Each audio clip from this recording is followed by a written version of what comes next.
반갑습니다. 이번 시간은 이제 우리 9단원 글로벌 경제 활동과 지역 변화에 대해서 한번 보도록 하겠습니다. 우리 교과서 어딜 피면 되냐면 163페이지 한번 펴보세요. 163페이지. 우리 이 9단원 같은 경우에는 이렇게 내용이 많이 무겁지 않아요. 무겁지 않고, 우리가 좀 상식선에서 이해가 되는 부분들이 많기 때문에, 이렇게, 좀 학습에 있어서 부담을 많이 안 느껴도 됩니다. 그래서 좀, 가벼운 마음으로, 하지만 우리 여기도 이제 시험범위이긴 하니까, 가벼운 마음으로 듣되, 공부는 열심히 하도록 하고, 그럼 시작하도록 하겠습니다. 일단 163페이지 보면은 세계화에 따른 농업 생산의 특징 이렇게 나옵니다. 이제 지금 세계화 정부화가 이루어지고 있죠. 그렇죠? 그래서 그 세계화에 따라서 농업 생산에도 뭔가 변화가 생기기 시작했는데 그 변화에 따른 특징이 뭔지 그거에 대해서 한번 살펴볼 거예요. 일단 먼저 크게만 살펴보면 세계화와 이제 농업 생산의 변화, 이제 생산하는 데 있어서 변화가 발생했고 그리고 농업 생산을 더 이상 소규모로 하지 않고 기업화를 하게 되었는데 구체적인 내용을 한번 보도록 합시다. 세계화와 농업 생산의 변화 이렇게 나와 있습니다. 우리 교과서 163페이지 두 번째 줄에 보면 밑줄 한번 쳐보세요. 과거의 전통적 농업은 곡물을 소규모로 재배하여 농가에서 직접 소비하는 자급적 농업의 형태로 이루어졌다 이렇게 나와 있습니다. 이거는 무슨 얘기냐면, 우리 예전에는 곡물을 소규모로, 이렇게 재배를 했습니다. 아주 소규모로.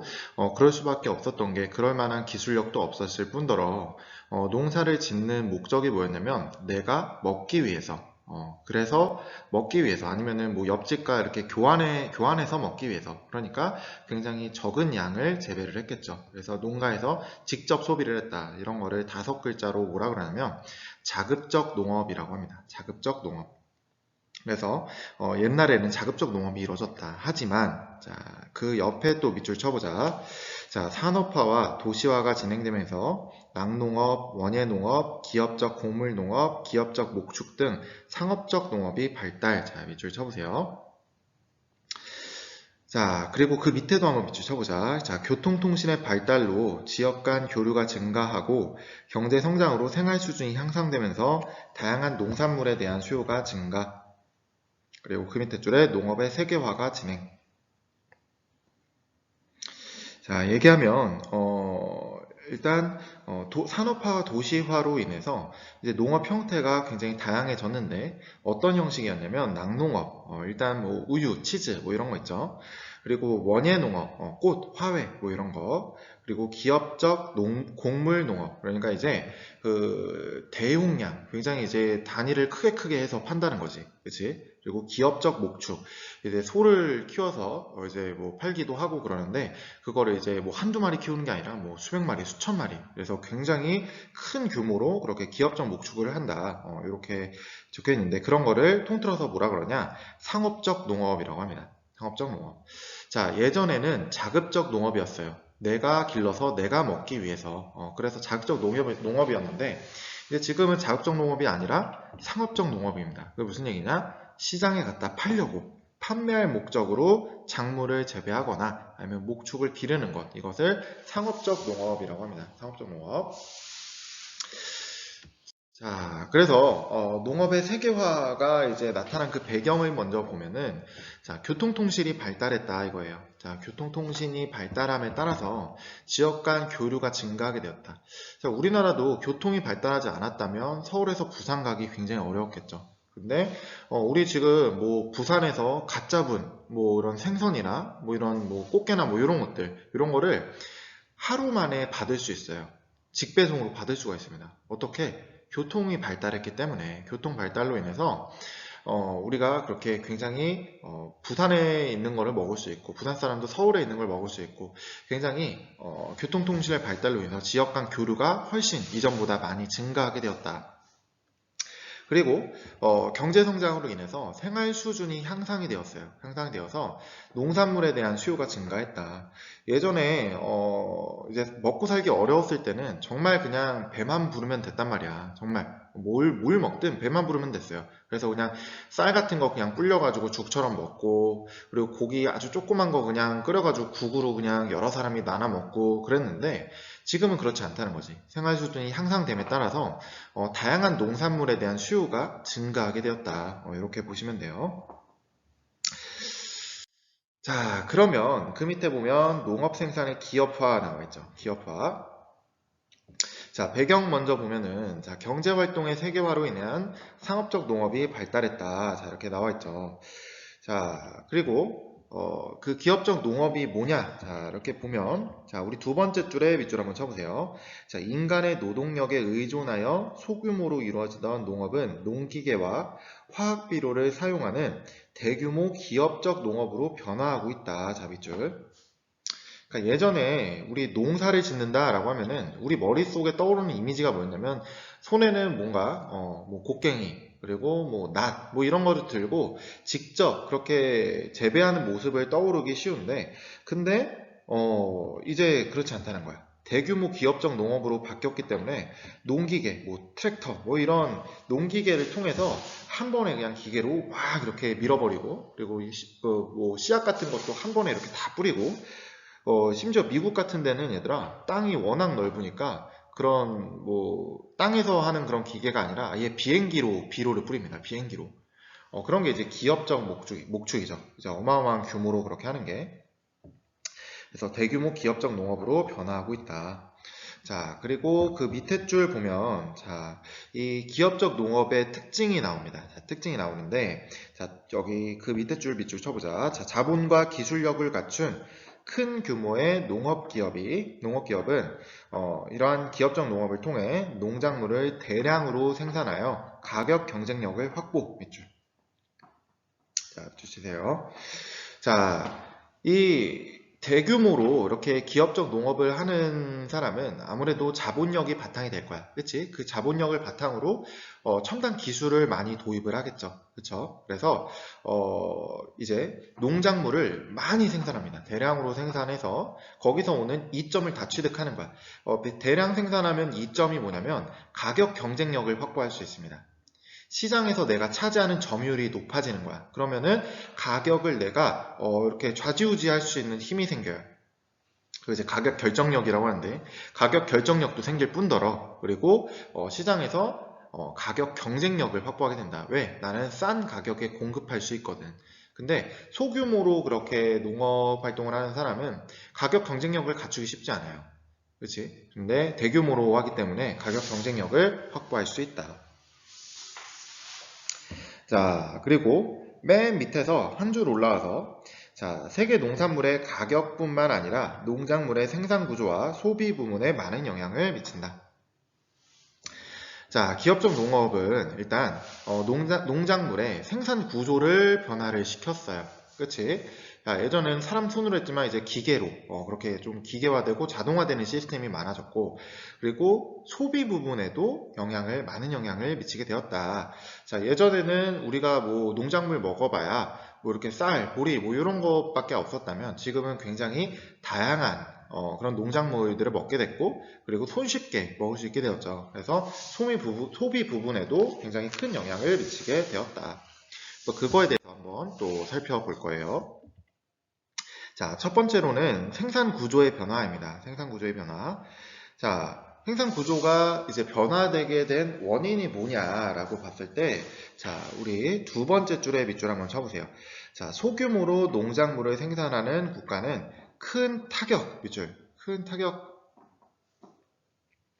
자, 그럴 수밖에 없다라고 했었죠. 지금 방금 설명했듯이 대량 생산하면 가격이 굉장히 낮아집니다. 그래서 그 낮아진 가격을 바탕으로 가격 경쟁력을 갖게 되고 그래서 소규모로 농작물을 생산하는 국가는 큰 타격을 받을 수밖에 없어요. 자, 그러면 타격을 계속 받다 보니까 야, 이대로는 안 되겠다. 우리도 뭔가 변화가 필요하겠다. 뭐 이런 생각을 하겠죠. 그래서 생산 구조 자체를 변화시키려는 이런 움직임이 나타나게 됩니다. 자, 그리고 그 밑에 줄에 보면 오른쪽에 또 밑줄 쳐보세요. 자, 한 종류의 곡물을 재배하는 농업에서 벗어나 원예 작물이나 기호 작물을 재배하는 농업 생산 방식의 변화 밑줄. 그러니까 이제 사람들이 잘 사 먹는 거를 우리 이제 좀 하자. 이렇게 하는 거예요. 예전에는 곡물을 한 종류만 이제 한 종류만 그렇게 재배를 했단 말이야. 그래서 뭐 쌀이면 쌀, 보리면 보리 뭐 이런 식으로 한 종류만 재배를 했는데 이제는 원예작물, 이제 사람들이 많이 좋아하는 것들, 많이 사는 거, 시장에서 잘 팔리는 거 그런 거 위주로 원예작물이나 기호작물 뭐 이런 커피, 카카오 이런 거 우리 얼마나 좋아해, 그치?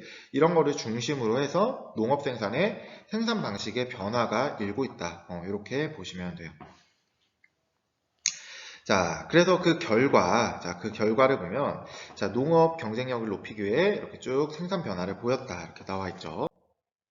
자, 그럼 생산 변화의 사례. 자, 이렇게 쭉 나와 있는데, 요건 한번 그냥 쭉 읽어보세요. 자, 동남아시아 같은 경우는 뭐 커피, 바나나, 이런 걸 많이 만들게 되었고, 그리고 남아메리카 같은 경우도 육류 소비가 증가하게 되면서, 이제 가축 사료가 되는 작물을 재배하기 위해서 열대림을 목초지로 바꾸고 있다. 그러니까 이제 사람들이 고기를 많이 먹으니까, 그러면은, 그 고기,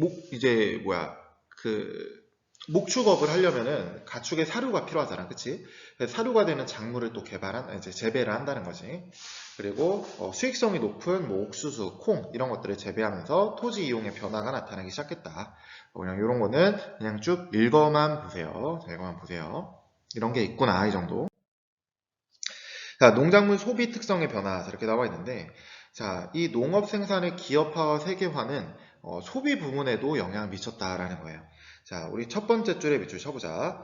자, 세계 각지에서 생산되는 다양한 농산물을 쉽게 구할 수 있게 됐다. 자, 우리 뭐 어디냐 이탈리아의 굉장히 매운 고추 이름이 생각이 안 나네. 뭐 그런 것도 우리 그냥 마트 가서 쉽게 구할 수 있죠. 그렇죠? 그리고 뭐 바나나 이런 것도 우리 손쉽게 다른 나라에서 재배되는 바나나 이런 것도 손쉽게 먹을 수 있고.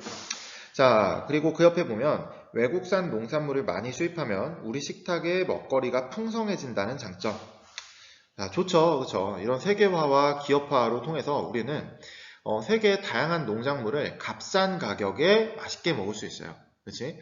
예전에 이렇게 세계화가 덜 이루어졌을 때 있을 때는 우리 그 응답하라 본 사람 있나? 응답하라. 거기에 보면 바나나를 이제 먹는데 어떻게 먹냐? 바나나를 스테이크 먹듯이 칼로 썰어 먹어요. 칼로 이렇게 썰어 가지고 나눠 먹어. 근데 애기가 더 먹고 싶다는 어떤 이런 눈빛을 보내니까 그 바나나를 이렇게 자기 먹던 거를 오빠가 그렇게 주는데 굉장히 애잔한 눈빛으로 줍니다.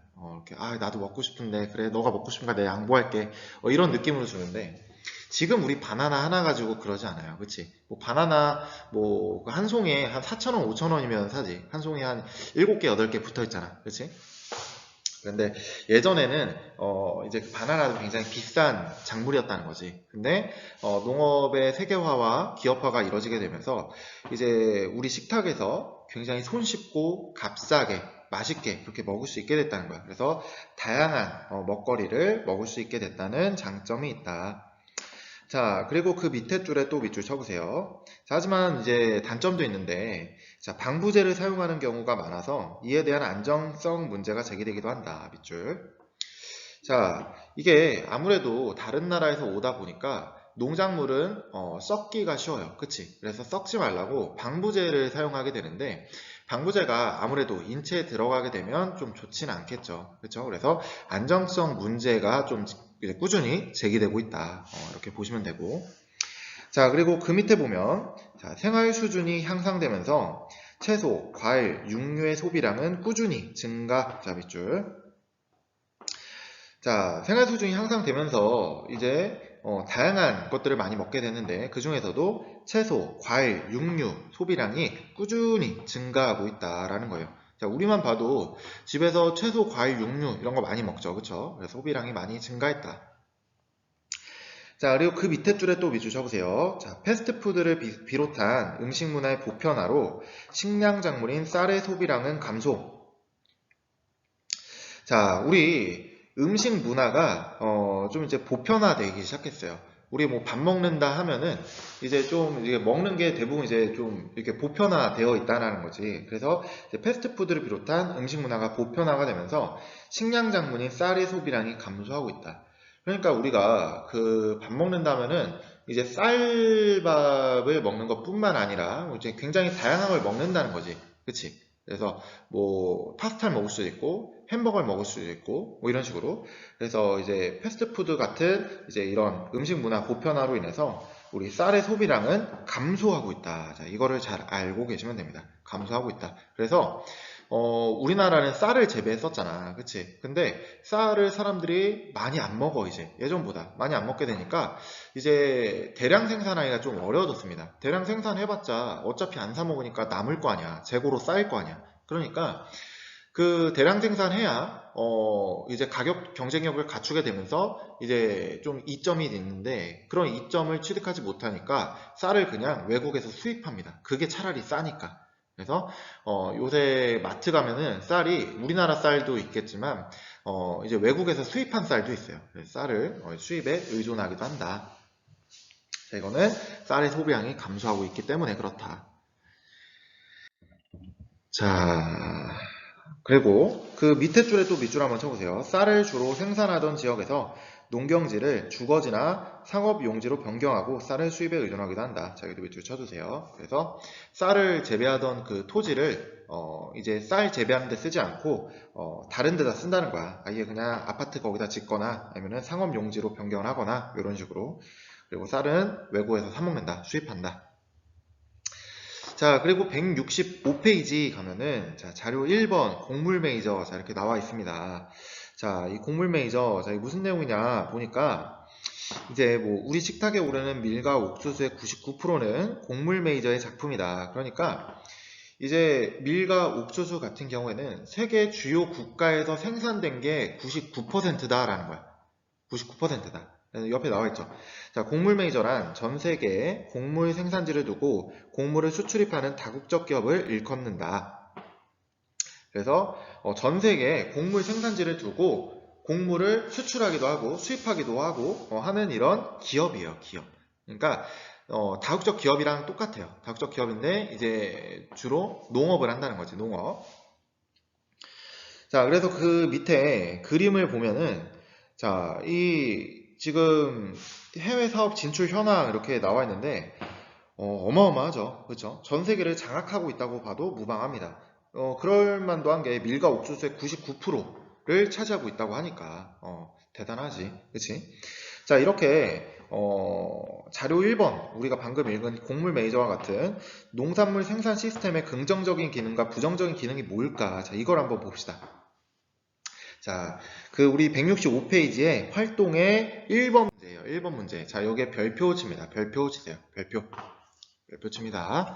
자, 긍정적인 게 뭘까? 자, 일단 보면은 긍정적인 거는 자, 국제적인 분업 체계를 갖추고 있다. 자, 뭐 아시아에서는 생산을 하고 북아메리카에서는 주로 뭐 판매, 마케팅 이런 것들을 하고 이런 식으로 국가마다 분업 체계가 딱 되어 있고 그리고 대량 생산 체제를 통한 값싼 농산물을 생산하고 공급할 수 있다. 아무래도 대량 생산을 하니까 농산물의 가격을 굉장히 싸게 공급할 수 있게 된다라는 거예요. 자, 하지만 이제 부정적 기능도 있어요. 자, 부정적 기능이 뭐냐? 자, 수익의 대부분이 어디로 가? 선진국한테 가게 되는 거야. 그래서 아시아 국가에서 많은 생산이 이루어지면 아시아 국가의 많은 부분에 이윤이 돌아가야 되는데 그렇지 않고 선진국에 돌아가는 경우가 굉장히 많다. 선진국에 돌아가고 그래서 결과적으로는 선진국과 개발도상국 간의 경제적 격차가 심해진다라는 거예요. 그리고 두 번째 문제는 뭐냐면 곡물 자급률이 낮은 국가는 심각한 경제 문제가 발생하여서 세계 경제에 영향을 미칠 수 있다. 그러니까 곡물을 이제 자급률, 그러니까 우리가 스스로 재배해서 스스로 먹을 수 있는 그걸 이제 곡물 자급률이라고 하는데, 근데 곡물 자급률이 낮아요. 그러면은 100% 수입에 의존을 해야 돼. 수입에 의존을 해야 되는데, 근데 만약에 곡물 가격이 뭐 예를 들어 흉년이 들었어 전 세계적으로, 그럼 곡물 가격이 어떻게 됐어? 굉장히 높아지겠죠, 그렇죠? 그런데 우리는 100% 수입을 해서 먹어야 돼. 그런 국가 같은 경우에는 굉장히 크게 손해를 입겠죠. 그렇죠? 그래서 심각한 경제 문제가 발생해서 세계 경제에 영향을 미칠 수 있다라는 겁니다. 이거는 영상을 잠시 멈춰두고 자, 이 부분은 한번 교과서에 적어두세요. 165페이지에 적어주시기 바랍니다. 자, 2번은 이거 그냥 넘어가세요. 자, 2번은 그냥 넘어가도록 하고. 자, 그 다음 우리 167페이지입니다. 167페이지에 보면, 자, 다국적 기업, 자, 이렇게 나와 있습니다. 다국적 기업. 자, 우리 앞에서도 다국적 기업 얘기가 여러 번 나왔었는데, 다국적 기업에서 이제 본격적으로 좀 배워보자, 이거예요. 자, 다국적 기업 같은 경우도 생산을 하는 공간이 계속 변화가 됐어. 이게 왜 변화가 됐냐? 아무래도 그 세계화의 영향이 있었겠죠. 그렇죠. 세계화의 영향도 있었겠고, 그리고 그 세계화가 발생되게 된 원인도 이제 교통, 통신이 발달함에 따라서 세계화가 또 이제 많이 진전된 거겠죠. 그렇죠. 그래서 167페이지에 보면 자, 여기 한번 밑줄 쳐보세요. 자, 네 번째 줄에 밑줄 쳐보세요. 네 번째 줄. 자, 상품, 자본, 노동, 기술, 서비스 등이 국경을 초월하여 자유롭게 이동하면서 세계적 차원에서 경제적 상호 의존도가 높아지는 현상을 경제활동의 세계화, 밑줄. 그러니까 경제활동의 세계화, 뭐 말이 거창한데, 근데 경제활동을 우리 주로 하고 있었죠. 자, 생산, 소비, 분배 활동하고 있었어요. 그쵸? 우리 국내에서도 하고 있었는데, 이게 범위가 커진 거야. 국내에서 넘어서서 이제 국제적으로 이제 범위가 커진 거야. 그래서 그걸 이제 경제활동의 세계화라고 하는 겁니다. 경제활동의 세계화. 자, 그러면 다국적 기업이 어떻게 형성이 되었는가? 자, 그걸 이제 봐야 되는데, 자, 일단 첫 번째 줄에 밑줄 쳐보세요. 자, 다국적 기업은 본사가 있는 국가를 포함하여 해외 여러 국가의 판매 지사, 생산 공장 등을 운영하면서 전 세계를 대상으로 생산과 판매 활동을 하는 기업이다. 자, 밑줄. 지금 문장이 기니까 너희가 굉장히 어렵게 느껴질 거야. 근데 사실 아무것도 아니에요. 당연한 얘기인데, 자, 다국적 기업은 얘들아, 일단 처음부터 다국적 기업은 아니었어요. 그쵸? 일단, 자, 창업하는 나라가 있을 거야. 그치? 예를 들어 한국이라고 한다면, 한국에 창업을 했을 거야. 그럼 본사는 한국에 있어요. 그치? 한국에 있겠지. 그러면은, 그, 한국에서 장사를 하다가, 장사 너무 잘 되네. 한국의, 다른 지점에다가, 다른 도시에다가, 뭐, 판매 지점, 뭐 이런 거, 공장, 이런 것들을 만들었을 거야. 그치? 그러다가 더 잘 되네? 이러면 이제 눈을 어디로 돌려요? 해외로 돌립니다. 그래서 해외에도 판매 지사, 공장 이런 것들을 만드는 거야. 그렇게 해서 다국적 기업이 만들어지는 겁니다. 자, 그리고 그 옆에도 밑줄 쳐보세요. 자, 세계무역기구 WTO의 출범으로 인해서 국가 간 무역 장벽이 낮아지고 다국적 기업의 수는 빠르게 증가. 밑줄. 자, 그리고 두 줄 내려와서 그 역할과 범위를 확대해 나가고 있다. 밑줄. 그러니까 다국적 기업이 이제 단순히 상품을 생산하고 판매하는 활동을 넘어서서 이제 굉장히 다양한 역할들을 한다는 거예요. 다양한 역할들을 하고 있어서 그 범위를 넓혀가고 있다. 이렇게 쭉 나옵니다. 그래서 한번 보도록 하고. 자, 우리 교과서 167페이지 밑에 개념 속 사례 콕 거기 나와 있는데 다국적 기업이 어떤 성장 과정으로 만들어지는지가 나와 있습니다. 거기에 별표 칩니다. 별표. 자, 다국적 기업이 어떻게 만들어지느냐. 자, 별표 치세요. 자, 지금 첫 번째 그림을 보니까 아저씨가 이제 시작이다 이렇게 나와 있어요. 그래서 아마 여기가 부산 쪽인가? 자, 이쪽에서 본사를 만들었네. 그치? 자, 본사를 두고 자, 여기서 창업을 했습니다. 전자산업을 시작했어요. 자, 그리고 그 옆에를 보니까 회사가 이제 점점 잘 되네. 잘 돼가지고 구미를 비롯한 다른 지역에, 자, 우리나라 다른 지역에 공장을 몇 개 더 세웠습니다. 공장을 몇 개 세웠어. 자, 2번입니다. 자, 그리고 3번이야, 3번. 자, 이제 국내에서도 사업 규모가 많이 커졌어요. 그러니까 해외 시장으로 눈을 돌렸다. 나오죠. 해외 시장으로 눈을 돌리고, 그래서 다른 나라에다가 영업 대리점과 해외 지사를 설치했다. 그러니까 이제 영업지점, 뭐 예를 들어 뭐 삼성전자, 뭐 도쿄 지점, 삼성전자, 뭐 베이징 지점, 뭐 이런 것들을 만들었다는 거야. 그리고 해외 지사, 이제 뭐 베이징에도 삼성 회사가 있어야 될 거 아니야. 그치? 뭐 베이징 삼성 본부, 뭐 이런 것들을 만들었다는 거지. 그래서 영업 대리점과 해외 지사를 설치했다. 그러고 나서 이제 마지막 단계예요. 마지막 단계는 제품에 대한 수요가 폭발적으로 증가합니다. 와, 이거 여기 삼성 제품 너무 좋다 이러면서 증가하게 되면서 다른 나라에다가 생산 공장을 설립해요. 생산 공장. 이게 마지막 단계입니다. 생산 공장을 설립하게 되면서 세계적 규모의 다국적 기업이 될 수 있었다. 자, 그렇게 보시면 됩니다. 자, 그래서 첫 번째는 자, 우리나라 최초 창업을 시작한 거고 본사를 두고, 자, 두 번째는 우리나라 다른 지역에 자, 뭐 공장을 몇 개 더 세운 거고요. 세 번째는 다른 나라에 영업 대리점과 해외 지사를 설치한 거고요. 마지막은 다른 나라에 공장을 설립해서 다국적 기업이 되었다. 자, 그러면 다국적 기업이 어떤 식으로 생산 공간을 변화시키는지 한번 봅시다. 자, 우리 교과서 168페이지고요. 자, 첫 번째 줄에 밑줄 쳐보세요. 자, 의사결정에 필요한 다양한 정보와 자본을 확보하는 데 유리한 지역의 본사 밑줄. 아무래도 얘들아, 본사를 어디다 만들겠어? 어디다? 자, 어디다 만들겠어? 당연히 의사결정에 필요한 다양한 정보와 자본을 확보하는 데 유리한 지역에 본사를 두겠죠. 그렇죠? 그래서 이제 정보를 얻기 쉬운 지역, 이런 지역은 대부분 수도예요, 수도. 그래서 우리나라도 서울에 본사가 많지, 그치? 그래서 대기업들의 본사가 서울에 많습니다. 다양한 정보와 자본을 확보하는 데 유리하기 때문에 그렇습니다.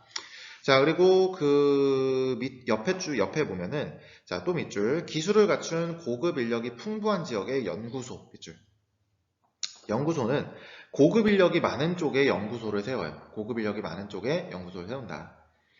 근데 고급 인력이라는 건 얘들아, 뭐 아무래도 뭐 이제 고학력자들이겠지, 그치? 뭐 공부 이제 오랫동안 하고 열심히 한 사람들, 그런 사람들일 텐데, 근데 그런 사람들을 불러들이기 위해서는 아무래도 좀 쾌적한 환경이어야 될 거야, 그치? 살기 좋은 지역. 그래서 그런 지역에 연구소가 많이 들어섭니다. 연구소가 많이 들어서요. 그래서 우리나라도 이런 연구소가 많은 지역 보면은 아무래도 좀 신도시가 많아요. 신도시가 많고 좀 쾌적한 환경인 곳이 많습니다.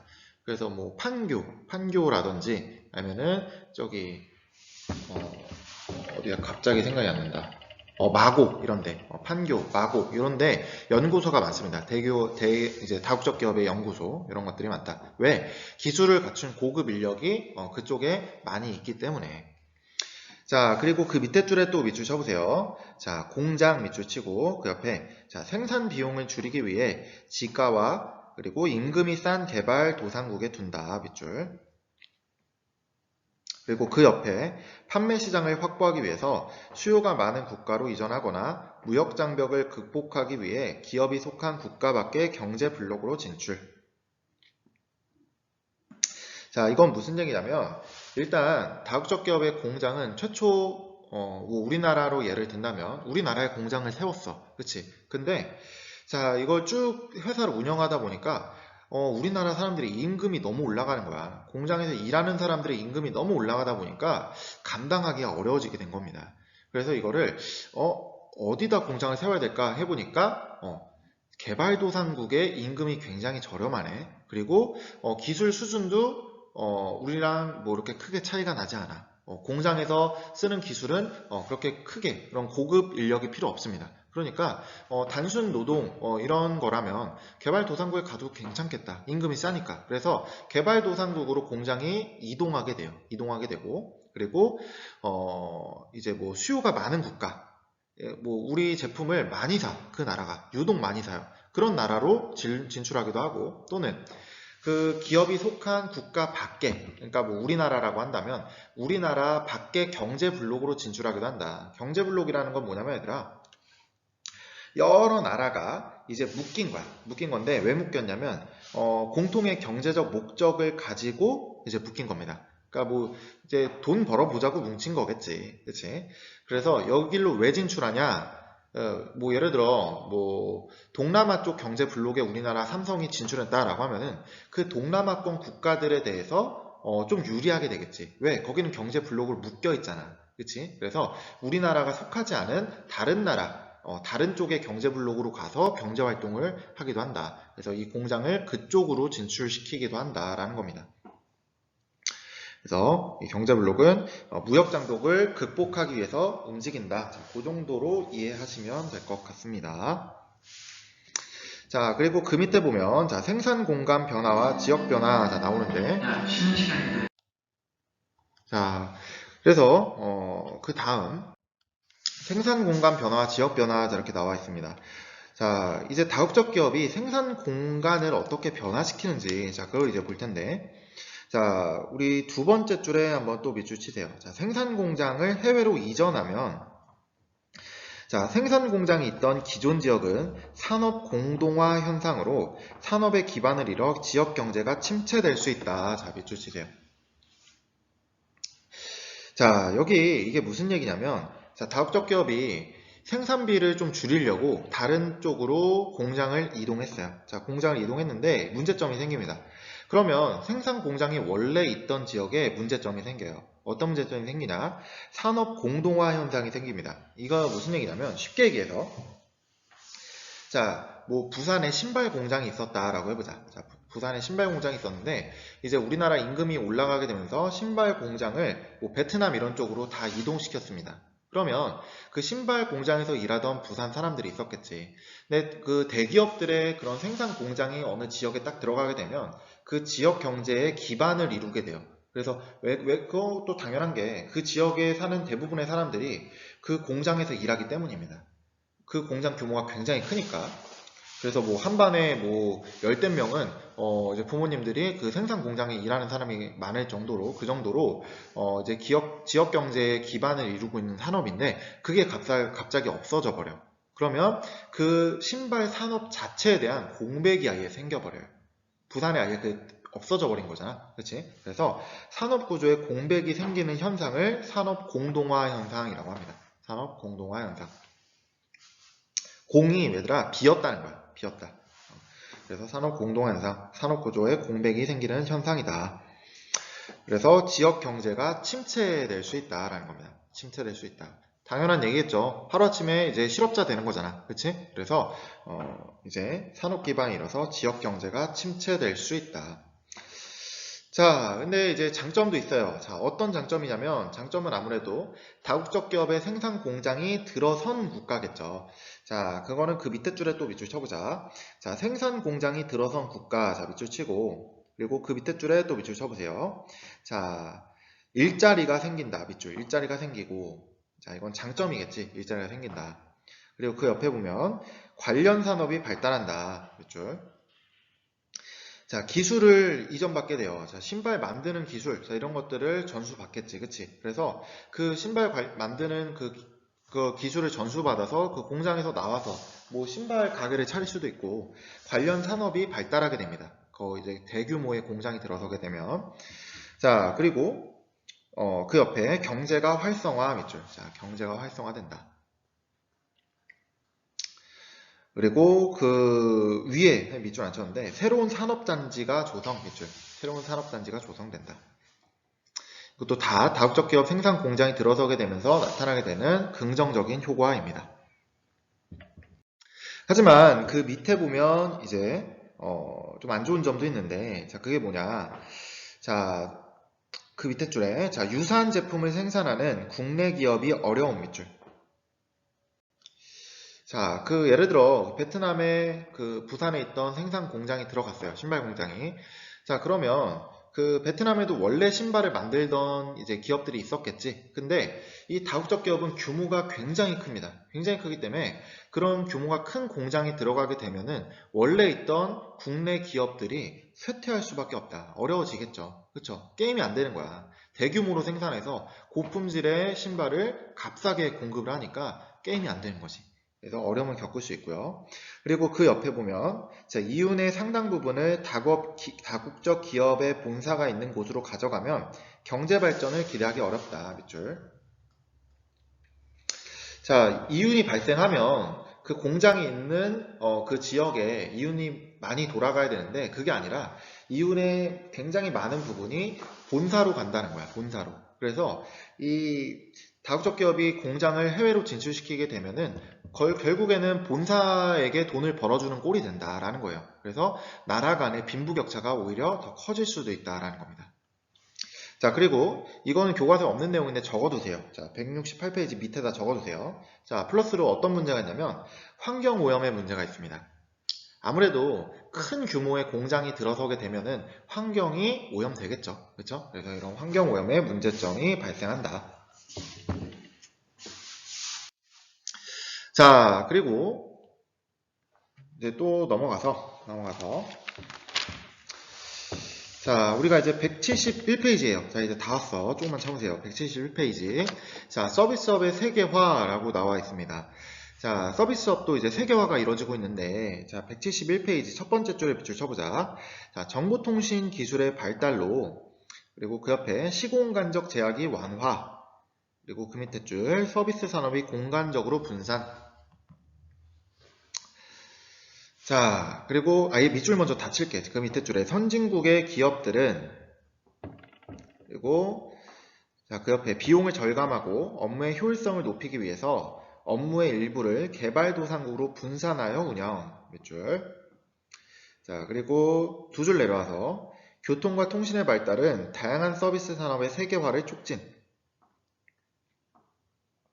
자, 그리고 두 줄 내려와서 유통의 세계화가 진행. 그리고 한 줄 내려와서 관광업의 세계화가 진행.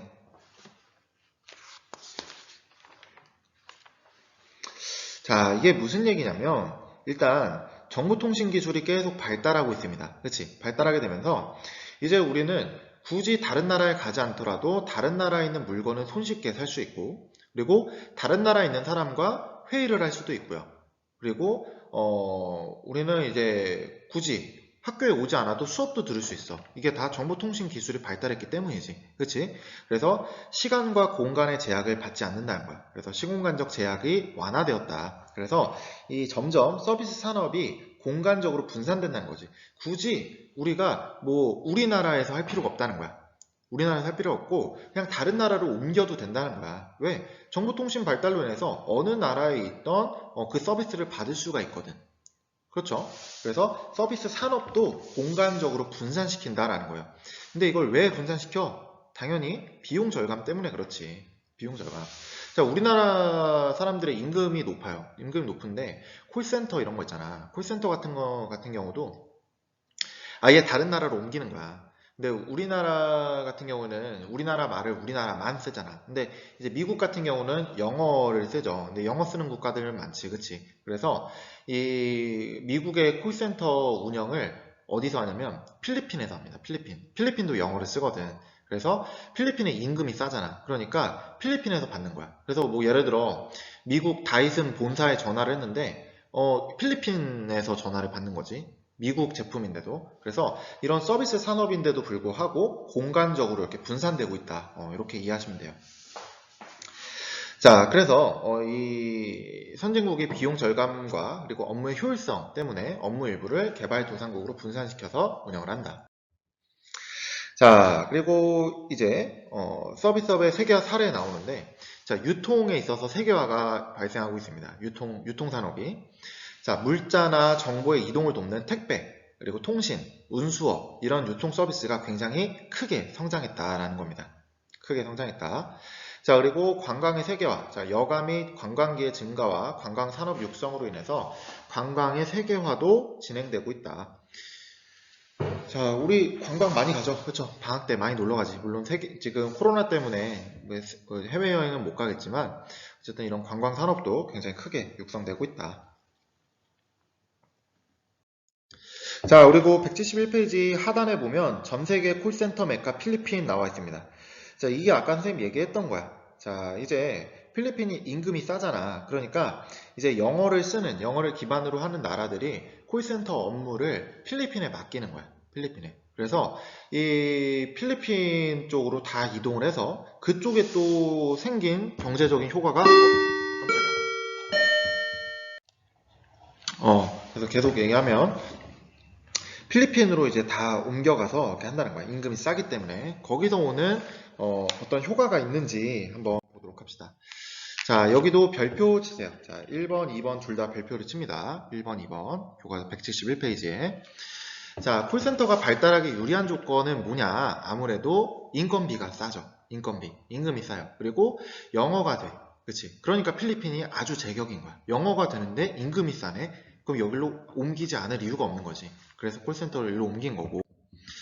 자, 콜센터가 들어서기 전과 후를 한번 그 효과를 한번 살펴보면 콜센터가 들어서기 전에 이제 필리핀 사람들은 대부분이 1차 산업에 종사했다는 거야. 이제 농업에 많이 종사를 했다는 거지. 그래서 이런 사람들이 많았을 텐데, 콜센터가 들어서고 난 후에는 콜센터 사무실이 필요하잖아. 그치? 사무실이 생겨고, 빌딩들이 생겨나고, 그 사무실 주변으로 뭐 음식점이며, 뭐 이런 숙박이며, 이런 시설들이 굉장히 많이 생겼겠지. 그래서 그런 시설들이 많이 생기면서 도시가 형성이 된 거예요. 도시가. 그러면서 또 3차 산업에 종사하는 주민들의 비중이 증가했을 거다.